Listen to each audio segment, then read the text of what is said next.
Alright, so I want to do some basic navigation and interface stuff with Maya. Normally I would just upload a video from my class, but I'm asking too many questions and slowing the video down. It doesn't need to be as long as it is, and I want you guys to get the information as quickly as possible so that you can move on to whatever it is you need to do in Maya. If you're watching this video, you're probably new to Maya. So this is pretty much the standard interface. The basic shelf is this one right here. This is the starter shelf. It's the poly modeling shelf. It's actually not too bad. It used to be basically worthless. I make my own custom shelf. There's a video on that. Over here we have the channel box, and I use the channel box. I do not use the modeling toolkit. Do not use the modeling toolkit. It is an inefficient way of working inside of Maya. You should use the channel box or attribute editor. I prefer the channel box because there is less here that I need to deal with, and in the attribute editor there's just way more stuff that I don't need to deal with than there is stuff that I do need to deal with. So I prefer the channel box, and I will go into the attribute editor, which is Control A as necessary. Hotkey is Control A there. Now you need to have the heads up display to work properly in modeling, and to get that you go to display, heads up display, poly count. This is there are multiple heads up displays here. You're probably seeing the view cube over here. You can have that on. I don't use that. But how am I moving in and out? How am I, this is technically it's trucking or tracking in and out. How am I doing that? Most people call it zooming in and out. Well, I hold down the Alt key, I right click, and I drag. You do not want to roller wheel. Some people tell you, hey, I want to roller wheel in. You can only get so close. And so let's say we'll highlight this right here. So I will roll a wheel into that, and I can get that close. If I wanted to get closer, like I wouldn't need to get close to a single vertex. That's not something that's necessary. I could hold Alt and click and drag. So if I needed to get closer to a detail, I could use the Alt, click and drag. And this also works much better with the way that the mouse and the Alt key are set up to function inside of Maya, to use the three separate buttons separately for what their intended function was, instead of using the roller wheel. The roller wheel is going to be taking you out of that flow. So if I wanted to pan side up and down, or move side up and down, I would hold Alt and then middle click, press the roller wheel down, just straight down as a button, and I can move side to side, up and down. If I want to rotate or tumble the camera, I can hold Alt and left click and drag. That's it. That's how we navigate basic navigation. Now if I want to go to a different view, I would press spacebar, and that gives me what I call quad view. It is the minimized view. So if you hear somebody say minimize the perspective view, they mean go into this view here, or minimize the, in this case, front view. You can see the label for the view is down here on the bottom, and they can come over here and see the side view. And so this works by moving your cursor to the view that you want to expand, and then clicking the spacebar. Just tap it. If you hold the spacebar down, you will get what is called the hotbox, which is an awesome tool inside of Maya, but it's not something that I rely on. You should. To really be good at Maya, you should rely on using the hotbox and the marking menus exclusively to be really fast and really efficient. Now, so I'm moving around using the Alt key, holding on the Alt key, and then the three different mouse buttons. So my Alt key will get worn out. The paint will chip off of it, and I won't say Alt anymore. That is commonplace amongst with my computers. Now, another thing we do is we can come over here to these icons here. We have this one right here, which is the quad view, and then we can go back to perspective. We can go do this view here, which is a side-by-side view, and we have the outliner right there, which we can click on and bring up anytime we want to.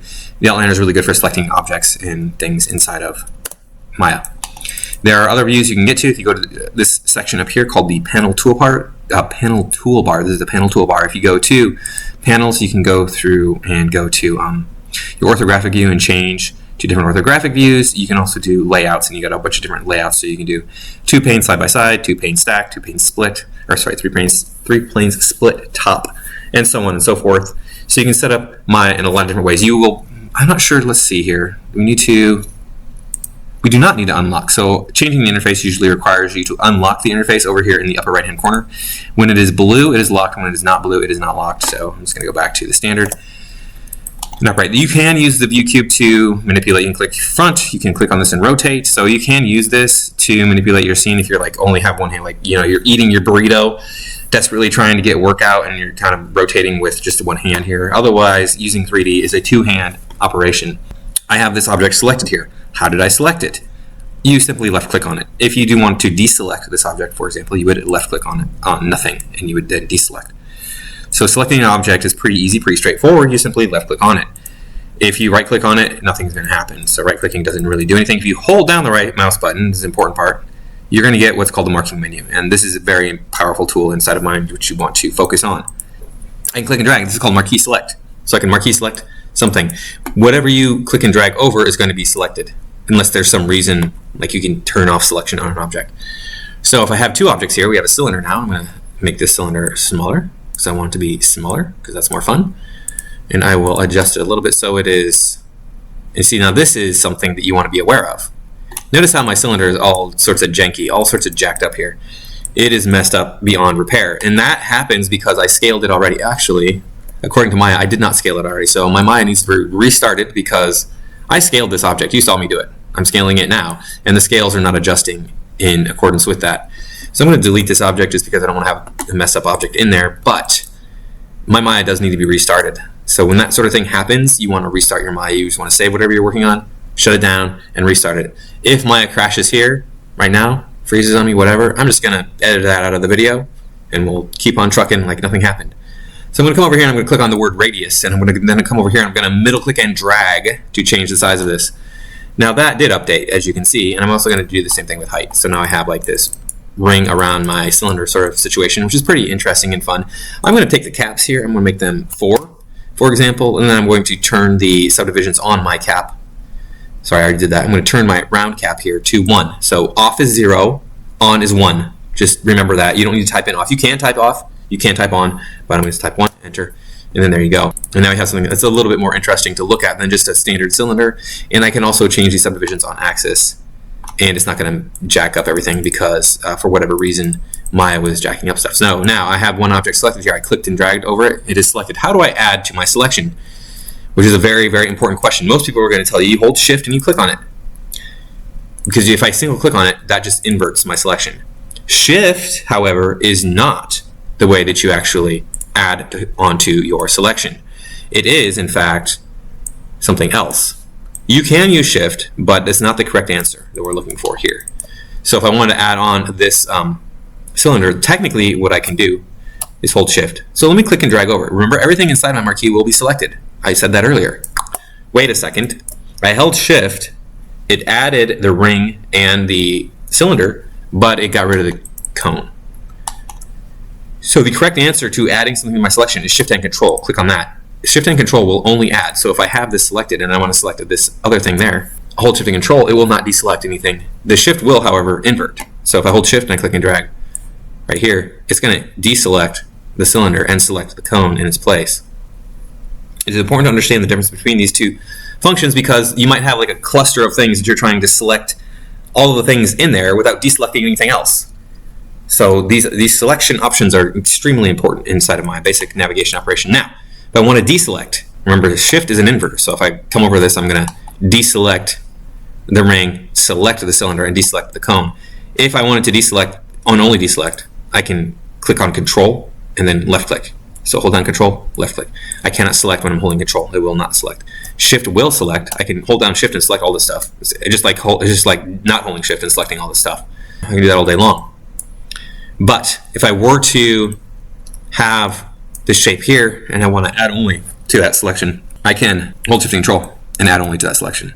Shift will invert. So that is the basic of selection there. Now, if I wanted to move my objects around, press Q, and you have no ability to do anything. It just is a selection option. People say Q is quit. You know, that's a way of remembering it, I guess, because you're not in the tool anymore. W, E, and R are the hotkeys that you need to use and need to memorize. These will all be highlighted over here as I press them. And this is called the toolbox. Everything will be highlighted over here. You don't want to go back and forth. Like, oh, there's the move. Oh, there's the rotate. Oh, there's the scale. Because going back and forth, yeah, it only takes you a second or maybe 2. But that adds up because you're going to be changing these tools a lot throughout the day. So press W and we can see the move here. I'm going to move it up to this thing here.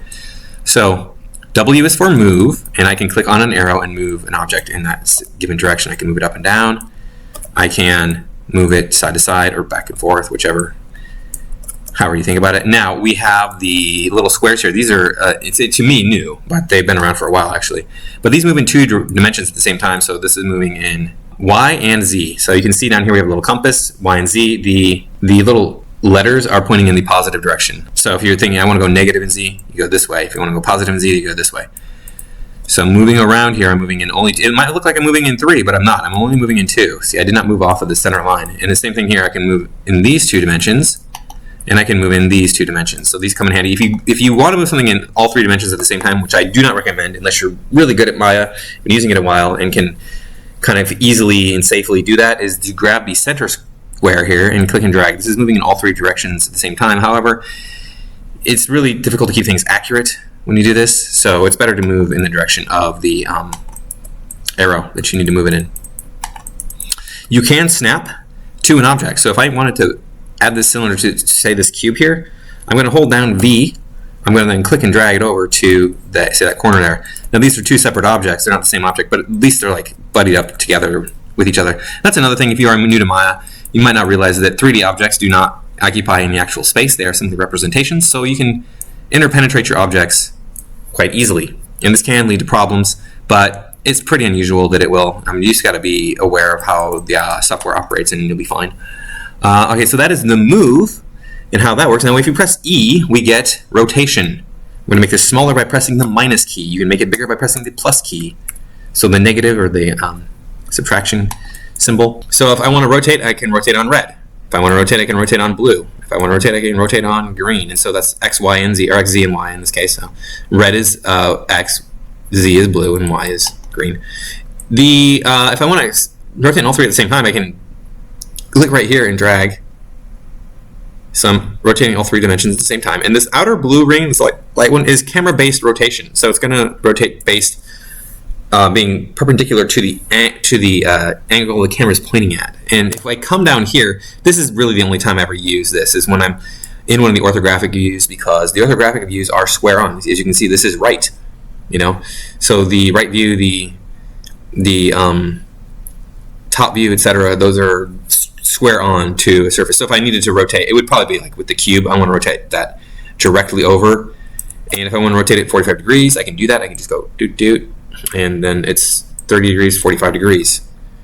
So the way I did that, it's snapping to those different degrees, and that is by holding down the J key, J, and I can snap in 15-degree increments, which comes in really handy because things like 90 are evenly divisible by 15. So after rotation, we have scale. So scale is similar to move in its sort of form, but obviously it does something much different. So if I want to scale on X, I can do that. If I want to scale on Y, I can do that. If I want to scale on Z, I can do that. And I can scale on 2 dimensions at the same time by clicking here and dragging, or clicking here and dragging, or clicking here and dragging. 2 dimensions at the same time. It did not get taller this way, but it does get wider. So now if I want to scale on all 3 dimensions at the same time, I'm going to click and drag right here.